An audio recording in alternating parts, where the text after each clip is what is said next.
Hi, my name is Sophia, and today we're going to talk about some of the science behind baking.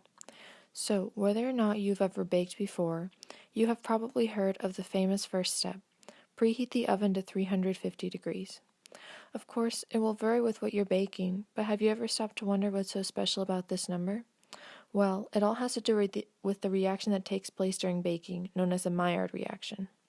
In a nutshell, the Maillard reaction occurs when the amino acids and reducing sugars found in the ingredients react together as a result of exposure to heat.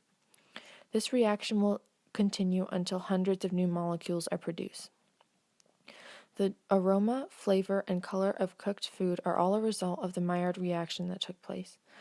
The type of amino acid will determine the distinct set of flavor compounds that are produced in this reaction.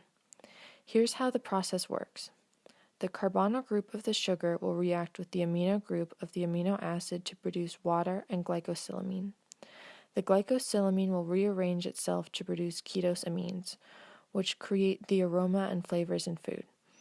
The ketosamines can react further from there depending on what the conditions of the substance being baked are. The Maillard reaction can be affected by the temperature of the food and how dry the conditions of the food that is being baked in are. The higher the temperature of the food, the more concentrated the reactants will be, and the faster the reaction will occur. These conditions will affect the aromas of the food, which is why we can tell the difference between oven-baked, fried, roasted, and boiled foods.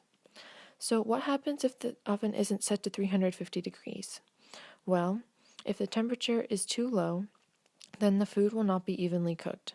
And if the temperature is too high, then the oven will dry out the food and cause it to burn and give it a bitter flavor. At the right temperature, the food will be evenly cooked and won't be too dry. In one of my favorite recipes for chocolate chip cookies, the Maillard reaction takes place 2 times. Before all of the ingredients are put in the oven, the recipe calls for butter to be browned and include the small browned bits of butter. The browned butter gives the cookies a sweeter, nuttier flavor.